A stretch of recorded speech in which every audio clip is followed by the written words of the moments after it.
Governance is important for organizations to function safely.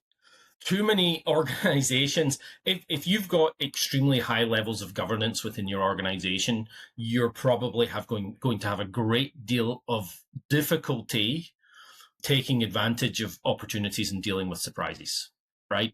A surprise, something that goes wrong in the market or your organization or your product or whatever it is going to take a long time and be much more expensive to fix than it needs to be. Now, that doesn't mean that you can't do something, because most government governance is self-imposed. I'm going to explain that because it's something that I've seen time and time again. So in most organizations, especially if you're siloed, so if you have a governance department, right, this is even more true.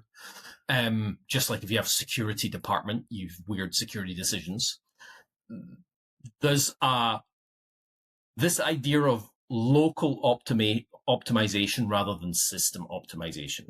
Okay, so sometimes when you look at just one thing and you make a change or make a fix for that one thing, you're actually making a change that's better for this one thing, but it breaks something overall in the organization, right?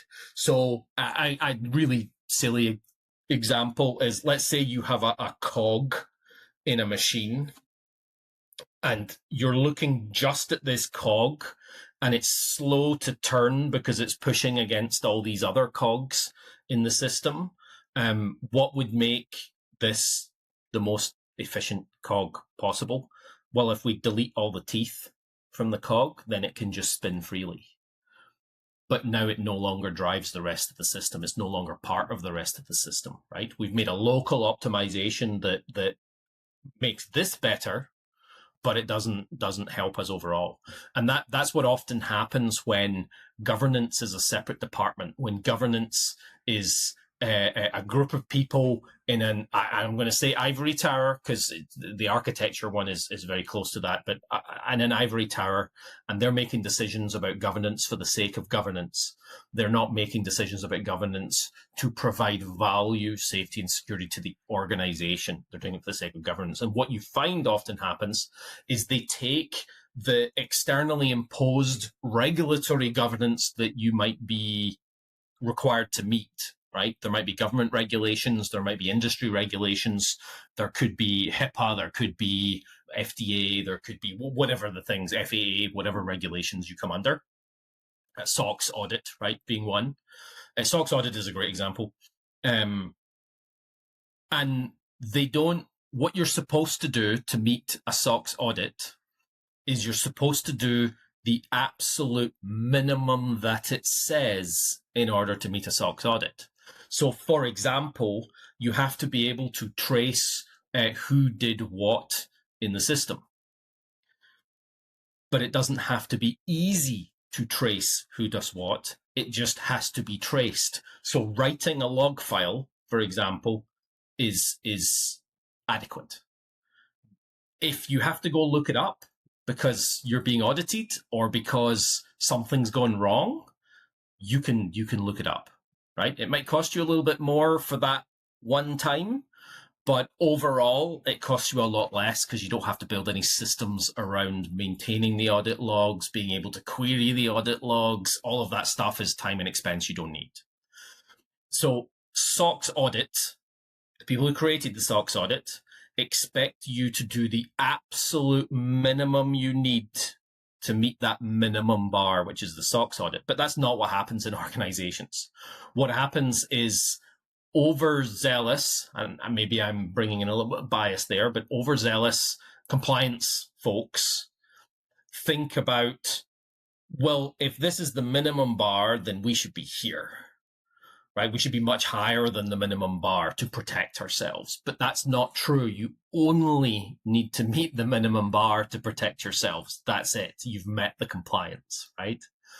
And that means that there's lots of things that you do in organizations that don't have to be there or don't have to be like that. Fantastic example is I worked with an organization I try to remember where it was, somewhere in the US, and they had a big compliance need. So much so that every meeting that we had, the notes all get sent off to compliance, and then feedback came back and that kind of thing. So we were talking about my level 5, we were talking about all those things, and the compliance folks were getting a bit antsy because we were moving from their old system to Team Foundation Server. And they wanted to have change request logs. They wanted to have all of those things. So I invited compliance to the event where I was talking about how the system worked.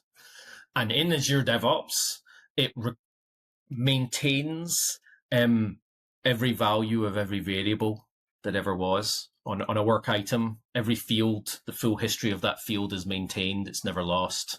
It's never overwritten. It's always available. And I talked about that, and the team was saying, yeah, but we have to have this change request work item. The compliance person was at the back of the room, sitting, working away, just listening. And I just asked them directly, is this good enough to meet the compliance? And they were like, yeah, no problem. That's great. That works. So we just removed the whole need for change request work items. They had other documents and assets that were around that story of change requests that we no longer needed because we met the compliance without them. And this company had been doing them for years. So there's all sorts of organizational cruft that builds up. So you want to think about lean governance, lean procurement, lean processes. Is there any waste in the system? You want to think about organizational hygiene, right? What do you need to do on a regular cadence to minimize? Because sometimes, we think something looks a bit scary, so we create a policy for it. And then it's not actually that scary, but the policy still exists. And then another policy gets bolted on, and another policy gets bolted on. So we need to go through of organizational hygiene where we divest ourselves of waste, right? Of the things that don't work for us, of anything that is getting in our way that doesn't add value to the overall system. So that's one thing for sure. We want to have as much compliance as code as possible. So if you can have it built into your product that it just complies, this is for times where you do need to have, just write that log and meet that compliance, then have it in there. So these types of